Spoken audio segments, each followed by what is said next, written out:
예, 오늘 머니스토리 시간에는요, 우리재테크 부동산 연구소의 박영신 소장과 함께 올 하반기 부동산 정책 방향에 대해서 자세히 듣겠습니다. 지금 바로 만나보시죠.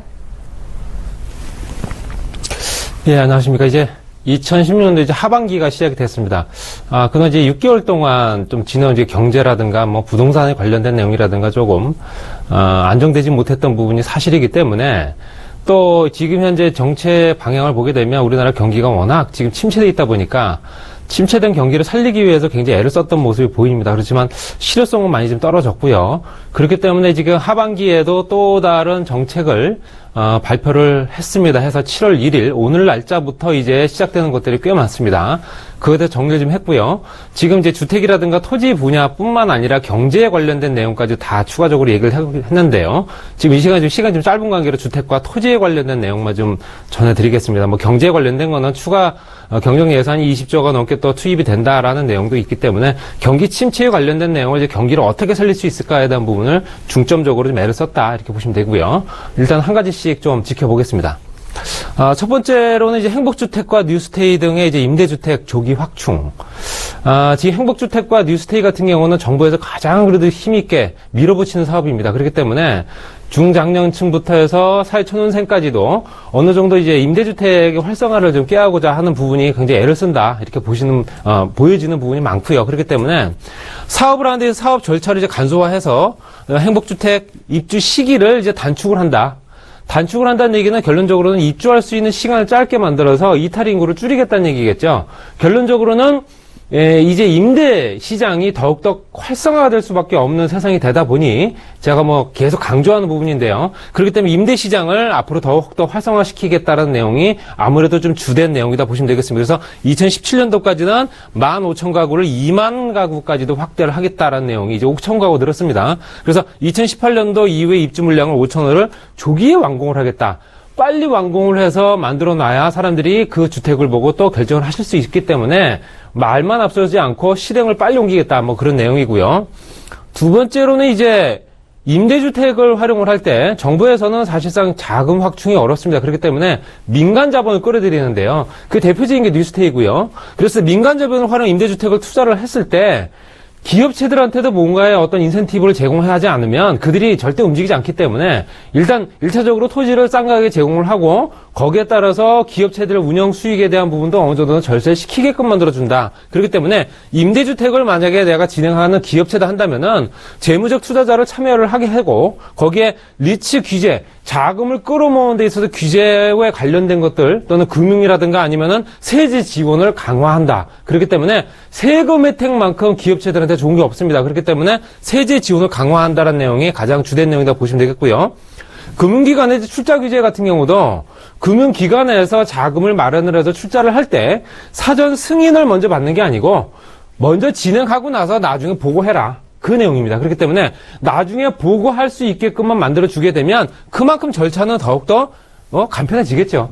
그런 조건 따져서 아무래도 기업체들이 보다 더 많이 움직일 수 있게끔 어떤 조건을 만들어준다는 얘기고요.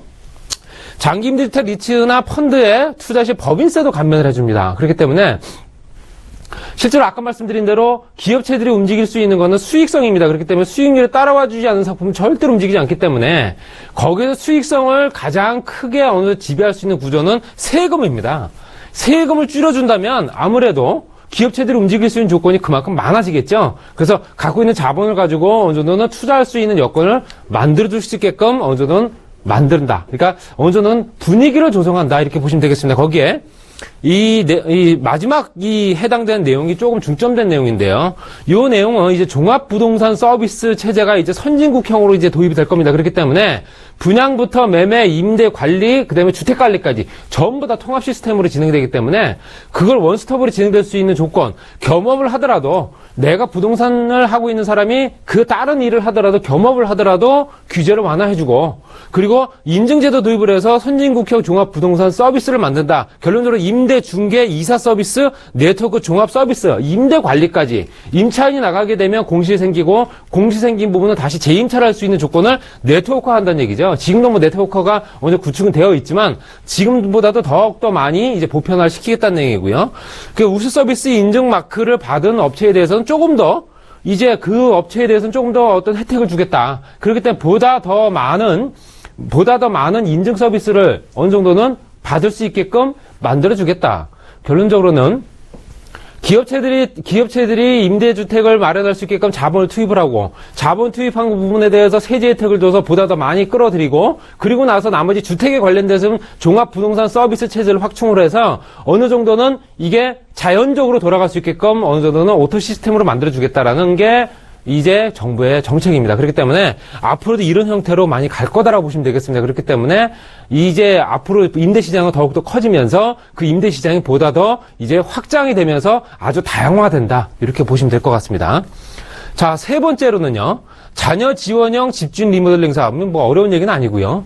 집주인이 집을 하나 갖고 있습니다. 갖고 있는 집을 단독주택이라고 가령을 했을 때 다세대나 다가구주택으로 만약에 개량을 하게 되면 거기에 관련된 건축비도 지원을 하고, 그리고 LH공사에서 임대를 맞춰줍니다. 임대를 맞춰주고 그 대신에 최장 20년 동안 임대를 놔라 이겁니다. 임대를 놓는 조건에 임차 수요를 어느 정도 걱정하지 않게끔 LH공사에서 그냥 무조건 임차 수요를 계속 돌아가게끔 만들어주겠다. 그 대신에 이제 시세 한 80% 정도 수준밖에 안 되기 때문에 임대료는 그만큼 싸다. 이렇게 보시고요. 근데 지금까지는 집주인이 집을 갖고 있다가 내가 만약에 단독주택을 갖고 있다가 5층 다세대를 지었을 때 5층에 내가 그냥 주인이 거주를 하게 되면 거주층에는 자녀가 같이 살 수밖에 없었고요. 물론 그런 경우에 따라 그렇지만 임대료는 2, 3, 4층에는 자녀가 들어가지 못했습니다. 그랬는데 이제는 자녀한테 지원을 해주겠다.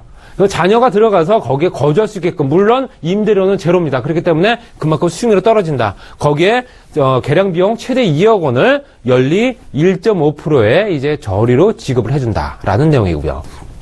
그다음 네 번째는 주거비용 서민 중산층. 주거비에 관련된 내용이 워낙 이제 주거비 부담이 워낙 커지고 있는 상황이기 때문에 그 주거비 부담을 좀 완화시켜주겠다. 전세에서 월세로 전환되게 되면 집주인은 당연히 월세를 원할 테고요. 그러면 세입자 입장에서는 굉장히 부담이 크다는 어떤 결론 하에 월세 가구 부담 완화해주고 월세 대출을 해주고요. 거기에 세액공제까지 해주기 때문에 그런 부분이 이제 더욱더 지원을 확대하겠다는 내용입니다. 지금까지 하고 있고요. 더욱더 확대하겠다는 얘기고요.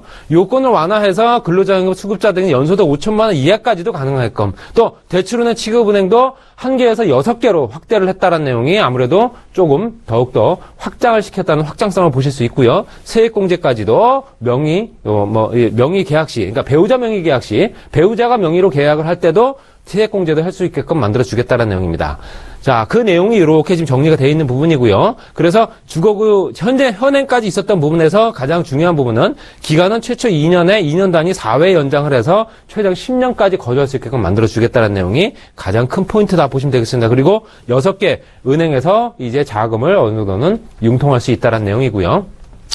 다섯 번째는 농지. 국유재산. 농지 같은 경우는 이제 절대 농지, 농사만 짓는 땅들, 그런 땅, 농업진흥지역을 해제를 해서 변경을 하고, 6차 산업, 그러니까 1, 2, 3차 산업이 통합적으로 어느 정도 어우러진 농수산물을 서비스화해서 관광상품을 만들 수 있는 6차 산업까지도 거기에 뉴스테이 부지 등으로 활용을 하겠다는 내용이 아무래도 조금 더 포인트입니다. 그렇기 때문에 이제는 농사 짓는 사람들이 단순하게 경작만 하는 게 아니라 사람들을 관광 서비스 시스템을 구축을 해서 사람들을 끌어모아서 상품 판매부터 관광에 관련된 어느 정도 재정까지도 받아볼 수 있는 그런 시스템이 이제 구축이 된다고 보시면 되겠고요.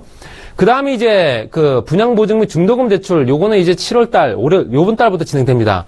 집단대출이라고 합니다. 집단대출 규제가 들어갔습니다. 그렇기 때문에 1인당 보증 건수가 제한이 없었는데요. 이제는 최대 2건까지, 그리고 1인당 보증 한도는 6억 원 수도권, 그 다음에 3억 원 지방, 분양 가격이 9억 원 이상인 경우에는 해당 사항이 없습니다. 그렇기 때문에 9억 원 이상에 관련된 부분에 대해서는 아무래도 혜택이 덜하다라고 보셔야 됩니다. 그러니까 6억 원, 9억 원 미만의 주택에 대해서는 이 정도까지도 해주겠다. 이제 어느 정도 규제가 들어갔다. 집단대출이 조금 문제가 많기 때문에 그런 부분이 조금 더 중심사다 보시면 되겠고요. 그 다음 디지털 대출 지원 강화를 해서 아무래도 생애 최초 주택 구입자, 그러니까 태어나서 처음 주택을 구입하는 청년층들한테도 아무래도 금리를 좀 낮게 해주고, 보통 1.6%에서 2.4%까지를 이제 금리를 기준으로 잡았고요. 거기에 채무자 상환 의무 담보주택에만 한정을 한다. 이 사람의 신용도를 건드리지 않고 주택에 대해서만 주택에서만 어느 정도는 채무 상환 의무를 지게끔 하기 때문에 아무래도 부담이 덜하다라고 보시면 될 것 같습니다. 그리고 여덟 번째 이제 마지막입니다. 이거는 청년 임대 리츠 운영인데요. 이거 같은 경우 매입 임대를 활성화를 해서 청년 리츠를 설립을 하고 신혼부부라든가 아니면은 기본적인 청년들이 아무래도 매입임대 주택을 구입할 수 있게끔 만들어 줘서 그 주변의 운영을 10년간 임대를 하고 그 다음에 매각 공고가 결정될 때는 입주자가 매입 우선권을 먼저 받을 수 있게끔. 그러니까 결론적으로는 다시 정리를 해서 말씀드리면 지금 현재 8가지 주된 내용 보게 되면 전부 다 임대에 관련된 상황입니다. 그렇기 때문에 지금 현재 임대차 시장이 지금보다도 더 많이 확대가 되고 활성화가 될 거다, 또 다양화가 될 거다라는 얘기를 다시 한번 말씀드리면서요. 이런 부분에 포커스를 맞춰서 투자처를 찾으시는 게 맞다라고 보여집니다. 그렇기 때문에 시세 차익을 기대하기보다는 단순하게 임대를 놓을 수 있는 조건, 특별하게 임차 수요가 많은 지역들을 선택하셔가지고 그 지역의 임대 수요를 꾸준하게 받아보실 수 있는 게 이제는 부동산 재테크의 어느 정도 방향성이다. 그렇기 때문에 그쪽 방향으로 가는 게 맞다라고 하면서 정리하겠습니다.